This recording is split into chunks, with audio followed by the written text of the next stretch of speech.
The clang of steel echoed through Hartsfield Correctional Facility like a church bell of misery. Inside cell 3A, David Callahan sat on the edge of his cot, back hunched, eyes fixed on the concrete wall, as though he could bore a hole through it with sheer hatred.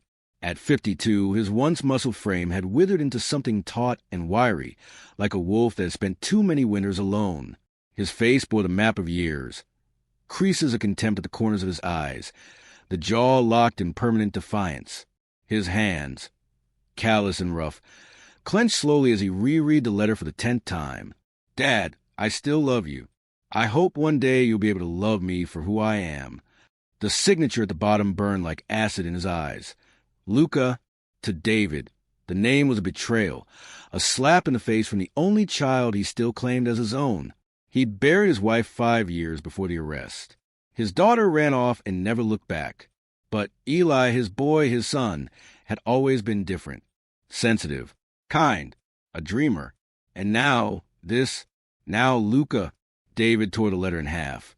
Then in quarters, the edges slicing his palms. He didn't flinch. Pain had long become his companion. Better that than sorrow. He had no room for sorrow, only fury.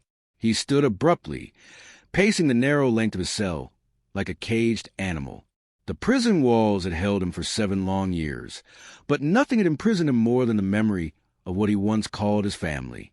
He'd been locked up for assault, beating a man half to death outside a bar for disrespecting him. But in his mind, the real crime had happened later, when he found out his son had begun transitioning. They poisoned him, he would mutter, sometimes aloud, sometimes under his breath. The system, the media, that damn city. He blamed everyone but himself. His cellmate, a jittery man named Curtis, kept his head down. He'd learned weeks ago not to speak to David, not to breathe too loud when David started seething. He watched silently now as David slammed his fist into the wall. Once, twice, again, leaving behind a smear of blood like a signature of violence. "You good?" Curtis asked quietly. David didn't answer. He didn't even look his way. He was far away now, back in his living room in rural Georgia, where Eli once curled up on the couch with a book about astronomy. He remembered the boy's laugh, the way he always looked for the moon before bed. And then he remembered the day the letters started coming. The first had been cautious, then bolder, then photos, images of the son David no longer recognized, smiling, hair cut short, wearing a button-down and tie at some LGBTQ+ event in Atlanta. The people around him beamed with pride. David's stomach turned. "Freak," he'd whispered. He stopped going to the yard. He refused therapy. He spent more time alone, sharpening rage into something precise, like a blade being honed. The guards noticed. He'd once been a model inmate, quiet, hard-working in the kitchen, polite. Now he was sullen, prone to outbursts. He'd been written up 3 times in 2 months for threatening behavior. One night, during lights out, he whispered into the dark, "They ruined my son, turned him into something twisted. But I can fix it. I can end this sickness once and for all." His words hovered in the air like a noose. Curtis didn't sleep that night. By the time the prison chaplain tried to intervene, it was too late. David refused meetings, spat at the guards, cursed his lawyer during a routine check-in. Something inside him had snapped clean through. He began drawing plans in his Bible. Not prayers, blueprints, maps of exits, notes about guard rotations, calculations. The prison was old, underfunded, and short-staffed. David had always been good with tools. He'd built his own deck back home, wired his own lights. His mind worked like a carpenter's, measuring, estimating, strategizing. But this wasn't just escape. It was sacrifice. In his mind, he believed he'd been chosen, ordained to correct what he saw as a moral perversion. His son's transition wasn't just an identity shift. It was an attack on the Callahan name, a name he wore like armor. In private, David talked to himself, rehearsed the confrontation, imagined it over and over again. He wouldn't just kill Luca. No, that would be too quick. He'd make him admit the truth first, make him regret everything. Then maybe, put him out of his misery. The fantasy was all that gave him peace. One day in the cafeteria, an inmate named Reggie cracked a joke about Luca, calling him David's little rainbow princess. David snapped. He grabbed the nearest fork and lunged, stabbing Reggie in the shoulder before 4 guards pinned him to the ground. It took 2 weeks in solitary for him to calm down. When he emerged, quieter and colder than before, he refused to speak at all. He no longer needed to speak. He had a plan. At night, while Curtis snored and the prison lights dimmed to a flickering hum, David stared up at the ceiling and whispered the new name again and again, not in grief, not in remembrance, but in warning. Luca, Luca, Luca, each repetition like a hammer driving the first nail. And far away, in Atlanta, the son he once knew lived freely, never knowing that a father's love had twisted into something monstrous, never suspecting that beyond the barbed wire and steel, in the depths of a broken man's heart, vengeance was festering. Atlanta was noisy, colorful, alive. It buzzed with movement and honking horns, with coffee shops tucked between graffiti-tagged brick walls and rainbow flags flapping proudly in the breeze. The city had become a place of rebirth for many, runaways, dreamers, the broken and brave. And for Luca Callahan, it was more than home. It was survival. It was freedom. At 23, Luca had eyes that held storms and sunlight at once. Medium build, soft jawline shadowed by the first hints of testosterone's touch, and a voice that still shook some days when he spoke too long. But he was himself. Finally, his dark curls were trimmed neat. His binder was folded in the back of the closet now, replaced by a small collection of button-downs and black tees. His ID read Luca Eli Callahan, and when he said his name aloud, it no longer felt borrowed. Every morning, he stood in the mirror and ran 2 fingers down the scar beneath his chest. A whisper of who he used to be, a quiet declaration of who he chose to become. Outside, the city swelled with people who didn't care where he came from, only where he was going. He worked 3 days a week at the Beacon Center, a nonprofit that housed and counseled LGBTQ+ youth kicked out by their families. Kids aged 14 to 19 who wandered into the center with garbage bags for luggage and bruises hidden under hoodies. He saw himself in them, that ache of not being seen, the shame that gets sewn into your spine when the people who raise you start looking at you like a stranger. His coworkers loved him. Clients adored him. He had a quiet way of listening, really listening, that made people feel safe. There was something about Luca that made you believe the world could still be kind, even if it had once tried to kill you. But beneath the surface of his calm was a history carved in silence. His childhood had been a rigid machine of rules. No crying, no soft colors. His father, David Callahan, ruled their small Georgia household with an iron jaw and a Bible thick with rage. His mother had withered early under the pressure, dying of cancer when Luca was 13. After that, it was just them, father and daughter, trapped in a house where love felt more like a leash. Luca still remembered the first time he whispered to himself, "I'm not her." He was 16, sitting in the dark with headphones on, watching a YouTube video of a trans man documenting his journey. The man looked nothing like him. Tattoos, piercings, tough voice. But Luca cried anyway, not because he was afraid, but because for once, he saw someone who looked like the version of himself he kept buried under his skin. Coming out had been a slow erosion, first to a friend, then to a teacher, then, through a trembling letter, to his sister, who had fled the house years before and now lived in Seattle. She replied instantly with one line, "You've always been my brother. I'm so proud of you." He waited another year before writing to his father. It was a letter that took 4 hours to write and 3 days to send. "I want to believe there's still love between us. I'm your son, Dad. I always have been." There was no reply. The silence was louder than any rejection. But Luca didn't stop living.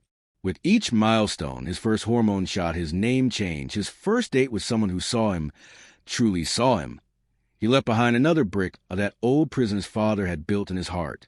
Still, sometimes he'd lie awake and wonder if healing meant forgetting, if forgiveness was even possible. He didn't hate his father. He hated what his father chose to become. There was a difference. And so, every 6 months, Luca wrote another letter. Calm, kind, hopeful. Each sealed envelope was a lifeline, tossed into a storm he no longer believed would calm. He never knew that each letter was gasoline on a growing fire. On an unusually warm Friday afternoon, Luca stood at the Beacon Center's front desk, helping a trans teen named Maya fill out a job application. Maya's hands trembled. She had just turned 18 and had nowhere to sleep that night. Luca placed a firm, warm hand over hers. "You're doing better than you think," he said gently. Maya blinked back tears. "I just want to be normal." Luca smiled. "There's no such thing as normal. Just real. And you're real as hell." It was these moments, small, quiet acts of tenderness, that defined his life now. Luca didn't need a parade. Didn't want to be a hero. He just wanted to make sure no kid ever felt as alone as he once had. But even in this life of service and healing, shadows still followed him. Every now and then, he'd pause on the sidewalk, eyes scanning unfamiliar faces. At night, he'd double-lock the apartment door, unsure why. A nagging instinct. A chill that never quite left the room. He chalked it up to trauma. That echo of growing up in a house where footsteps meant danger. And yet, as he strolled past a barbershop on Edgewood Avenue, he didn't notice the man across the street, who had pulled low, postured too still, watching, waiting. David had found him. Luca hummed softly to himself, a habit he developed when nervous, as he walked back to his apartment. He had no idea that his life was about to crack open again, that the man who had haunted his childhood was no longer behind bars. No letters had come in weeks. No word from the prison. He assumed it was over, that maybe his father had finally decided to let go. But the truth was much darker, because some fathers don't forgive. Some men don't evolve.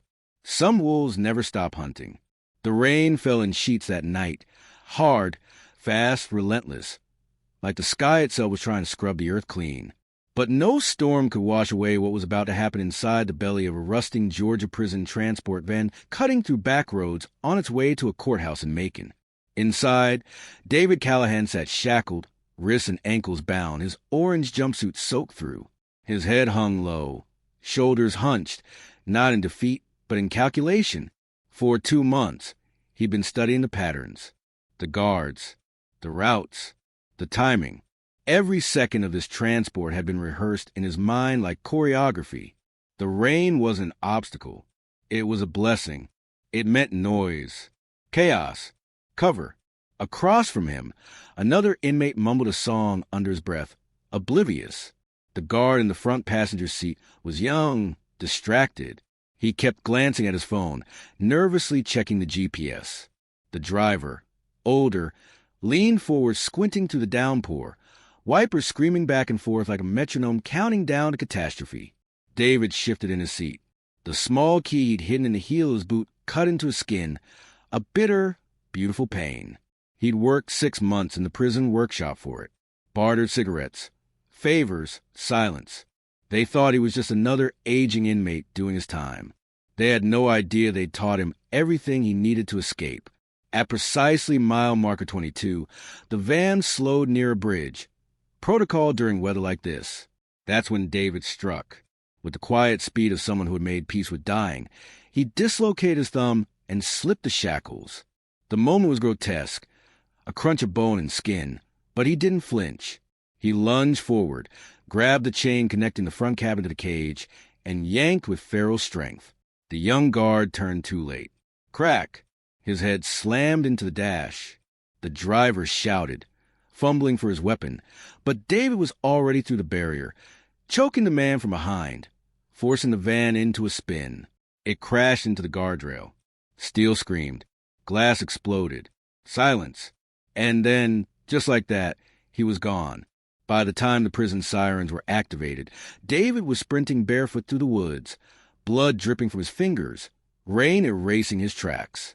He didn't stop, not when branches cut his face, not when the cold gripped his chest like a vice. He ran like a man chasing a ghost, because in his mind, that's exactly what Luca was, a phantom haunting his legacy. He found a shed 3 miles from the crash. Broken tools, a dead raccoon, a tarp, and an old pair of boots. He changed, wrapped his hand, and laughed for the first time in years. "I'm coming, Luca." By dawn, the escape was national news. The warden gave a shaky press conference. David Callahan is extremely dangerous. If seen, do not approach. Contact law enforcement immediately. But by then, David had already hitched a ride with a trucker, using a fake name and a convincing limp. He said he was a vet headed to Atlanta for work. The driver never questioned it, just nodded and cranked the radio. David sat in silence, staring out the window, memorizing highway signs. By the time they reached the city limits, he was invisible again. Atlanta. The first thing David noticed was a noise. Cars, sirens, music leaking from bars, laughter that made his skin crawl. He hated this place. Too many people, too many sins. He saw men holding hands on the sidewalk and bit the inside of his cheek until he tasted blood. He kept his head down. He'd stolen a hoodie from a church donation bin, worn-out jeans and a baseball cap, in the mirror of a bus station restroom. He almost didn't recognize himself. The beard helped. The weight loss made him look sick. He leaned in close and whispered, "You got one shot." He knew where Luca worked. The address had been in the return corner of one of those cursed letters, the Beacon Center. He rode the MARTA train, silent among strangers, his eyes fixed on nothing and everything all at once. He got off 3 blocks early, walked the rest of the way, and stood there, across the street from the small brick building with rainbow stickers in the window and a trans flag fluttering near the door. He didn't move, just stared. Children came and went. Young ones, some with backpacks and anxious eyes, others with dyed hair and loud voices. All of them looked like them, like the ones who'd changed his son. He wanted to burn it down. But this wasn't the place. Not yet. He needed to be smart. David slipped into the underbelly of the city, sleeping at shelters, eating from churches, watching Luca from a distance. He followed him home twice, knew what building he lived in, what time he left for work, what train he took, who he spoke to, and he waited. Days passed, then a week. Luca never saw him. To David, that was proof. He had become blind, too comfortable, too trusting. A world that lied to him had filled him with false security. David wanted to be the one to remind him that danger still had a face. His. Every night, David repeated the plan to himself. Wait outside the apartment. Catch him when he's alone. Make him listen. Make him understand. Then, if necessary, end it. Not just for himself, but for every father who watched their son disappear into someone unrecognizable. David believed he was doing the world a favor. But beneath that twisted justification, the truth festered quietly.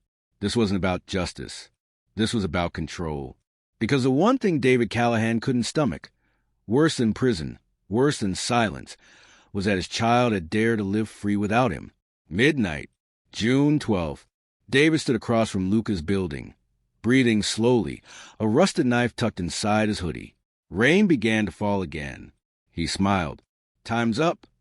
The wind outside howled like an omen, sweeping through the alleyways of downtown Atlanta with a ghostly hum. It was just past midnight when Luca Callahan stepped off the MARTA train and turned onto the quiet street that led to his apartment. The rain had stopped, but the air still felt heavy, like it was holding its breath. He pulled his hoodie tighter around him, music playing faintly through one earbud, the other dangling as a precaution. Luca had always been cautious. Trauma teaches you to read shadows, to feel the shift in the air when something isn't right. But tonight, the city felt unusually still. Still enough that he didn't notice the figure trailing him across the street. Silent, measured, intent. David Callahan had been watching for hours, waiting. His body was stiff from hiding in the alley across from Luca's apartment. His knuckles white around the handle of a rusted hunting knife. Each second that passed had stripped away more reason, more patience. This wasn't just a plan anymore. It had become something primal. His mind no longer saw Luca as a son. He saw only the thing that had destroyed his legacy. His name, his blood. Luca reached the stoop, rummaging for his keys. And David made his move. Eli. Luca froze. That name hadn't touched his ears in 7 years. It didn't even sound real anymore. He turned slowly, eyes scanning the dark. Then he saw him, a man in a torn hoodie, face gaunt, beard unkempt, standing just 10 feet away. The shadows didn't hide the truth.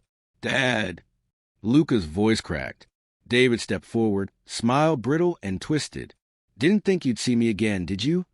Luca's breath hitched, heart hammering against his ribs. How did you get out?" David didn't answer. He just stared at him, head tilted, eyes scanning him from head to toe like he was examining a crime scene. He flinched when he saw the short hair, the flat chest, the posture of a man. His lips curled in disgust. "You look like a goddamn stranger." Luca's hand gripped his keys tight. "You shouldn't be here."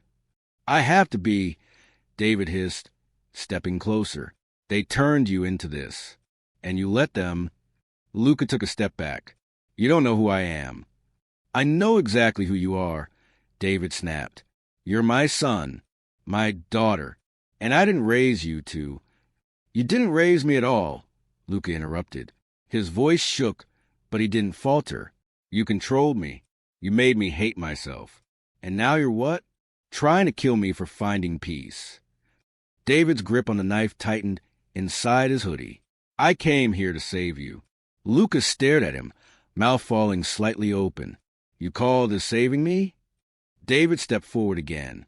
Luca backed into the metal gate, his shoulder brushing the cold iron. The street was empty. No headlights. No footsteps.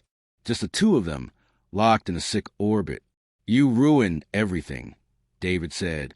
"You made me into a joke. A father with a freak, for a kid. I had to sit in that cage and hear them laugh. I saw your pictures. You smiling like this is normal. Like this is who you really are." "It is who I really am," Luca whispered. "And that's what you'll never understand." David lunged.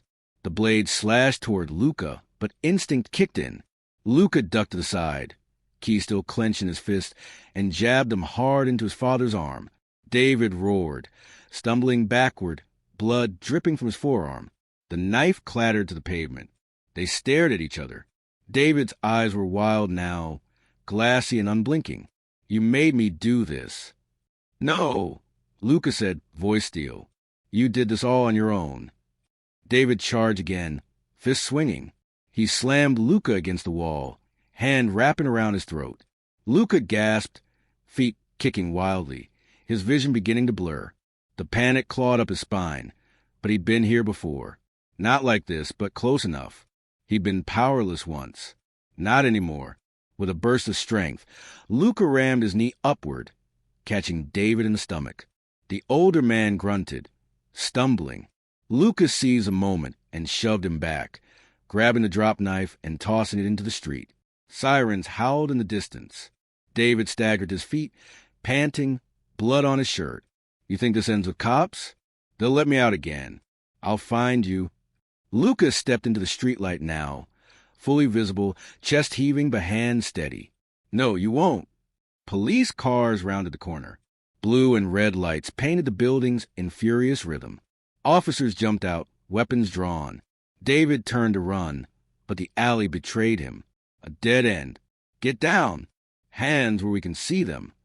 David froze, and for the first time since his escape, his face broke. Not in anger, not in rage, but in fear. He dropped to his knees. Luca stood motionless, breath sharp and ragged, eyes locked on the man he once called father, the man who had haunted every inch of his childhood, who broke his bones with words long before he ever raised a fist. And now, at last, he was done running. David Callahan was taken into custody at 1:06 a.m. The media swarmed the next morning, spinning headlines of a father's obsession, an escaped convict, a trans activist nearly killed by their own parent. But Luca didn't give interviews. Not yet. He stayed inside for 2 days, wrapped in silence, surrounded by friends who never asked him to speak until he was ready. On the 3rd day, he stepped outside and walked to the Beacon Center. He stood in front of a group of scared teenagers, most of them with stories that echoed his own. "My father tried to erase me," he told them, voice low but clear. "But I'm still here. I survived, and so will you." And just like that, he turned pain into purpose. Because the boy David tried to destroy? He had become a man no one could ever break again. The courtroom was quiet. Too quiet. The kind of silence that didn't feel like peace, but tension suspended in midair. The old wood-panel walls had heard decades of pain, but this trial brought a different kind of weight. The uncomfortable truth about what hate could look like when it wore the face of a father. David Callahan sat at the defense table in shackles. Hair thinner, face paler, the rage that once boiled his eyes now dulled into something bitter and beaten. He stared straight ahead, jaw tight, hands folded to stop the trembling. The courtroom lights didn't spare him. They revealed every wrinkle, every twitch, every flaw. Across the aisle, Luca Callahan sat tall, unflinching. He wore a black button-up shirt, simple slacks, and no tie, his chest flat under the fabric, his chin held high. The scar on his lip from the night of the attack was healing, but the story behind it would never fade. The judge reviewed the charges aloud. Escape from a state facility, attempted murder, assault with a deadly weapon, violation of parole. The evidence was overwhelming. Surveillance footage, eyewitness accounts, Luca's injuries, the trail of obsession David had left behind in notebooks, letters, even scrawled on the walls of his solitary cell, pages of his warped reasoning, written in a trembling hand, all ending in the same words. This ends when I fix what he's become. But now, David's voice was gone. No outbursts, no Bible quotes, no twisted rants, just silence. When asked if he had anything to say, he looked toward Luca, his own child, and whispered, "You made me into this." The courtroom gasped. Luca didn't flinch. "I didn't make you into anything," he replied calmly. "You chose this." The sentence came down hard. Life in prison without the possibility of parole. David blinked, but showed no emotion. He was escorted out in chains. The door closed behind him like the end of a long, violent chapter. The headlines told one story. Father gets life for attempted murder of trans son. But behind the noise, behind the public fascination with the spectacle, there was Luca, left with a different kind of sentence. A life that had to go on. A body that still ached at night. A heart that had been forced to fight its own blood. Healing wasn't linear. There were days he woke up with sweat slicked on his back, dreams of hands around his throat. Days he avoided the mirror because all he could see was a terrified boy from years ago, shrinking under the weight of a voice that told him he'd never be enough. Days where even the applause to support the interviews, they all felt too loud, too far removed from the quiet grief he carried deep in his bones. But he kept showing up. At the Beacon Center, he was no longer just a counselor. He had become a symbol. Teens would whisper his name with reverence, their voices full of cautious hope. He's the one who survived his father. He's the one they couldn't break. Luca didn't want to be a hero, but he knew he had a responsibility now. He spoke at colleges, at shelters, on podcasts. He told the story not with bitterness, but with brutal honesty. Not every family heals. Not every parent grows. And sometimes love isn't enough to stop a person from becoming dangerous. He talked about survival, about choosing to keep living, even when everything inside you wants to disappear, about how transitioning didn't ruin his family. It revealed the truth of it. In a televised interview, a reporter asked him, "Do you still consider him your father?" Luca paused. "He gave me life," he said, voice steady. "But he never gave me love. That's not a father. That's just DNA." The clip went viral, and suddenly, the world began to listen, not just to him, but to thousands of others who carried similar scars. Kids kicked out at 13, teens abused for who they were, adults estranged from families who only ever loved a version of them that never really existed. Luca's name became part of a larger movement. But when the cameras shut off, when the crowds faded, Luca returned to his apartment in the same neighborhood, in the same city, with the same broken nightstand and flickering hallway light. His peace wasn't found in fame. It was in the quiet, in the small things. He adopted a cat named Orbit, a rescue with a bent tail and one missing eye. Orbit followed him everywhere, curling up on his chest during panic attacks, nuzzling him when the nightmares returned. He started therapy again, something he'd avoided for months. It was hard, messy, There were sessions where he said nothing at all, just stared at the carpet while tears gathered without falling. But slowly, the words came back. I don't want to be angry forever. He reconnected with his sister in Seattle. They talked weekly now, sometimes about their mother, sometimes about nothing. She told him she was proud. She always had been. One day, while walking past a mirror, he stopped and looked, not just a glance, but really looked. He saw the man he'd become, not a victim, not a headline, but someone who had built a life from ashes. 6 months later, the city honored him at a local LGBTQ+ award ceremony. When his name was called, the crowd rose in applause. Luca walked the podium slowly, hands shaking slightly, heart racing. He looked out to sea of faces, young, old, trans, queer, allies, survivors. He cleared his throat. I never wanted this, he said honestly. I never wanted to be known for what he did to me. But if telling my story means someone out there walks away from their abuser or chooses to keep living one more day, then it was worth it. He paused. I'm not here because I was strong. I'm here because I had to be. And I survived not because I had all the answers, but because I stopped trying to be who they wanted and started becoming who I really am. The applause that followed wasn't just noise. It was affirmation. He had turned his father's hatred into purpose. He had rewritten his legacy. And in doing so, Luca Callahan gave others permission to do the same. Because some wounds never fully close. But healing is still possible. If this story moved you, shocked you, or made you think twice about the secrets some families hide, don't forget to subscribe to the Family Crime Exposed. We uncover the darkest truths buried behind closed doors. Real stories of betrayal, obsession, and survival. Hit that subscribe button, turn on notifications, and join a community that refuses to look away. Because in every family, there's a story someone tried to silence, and we're here to expose it.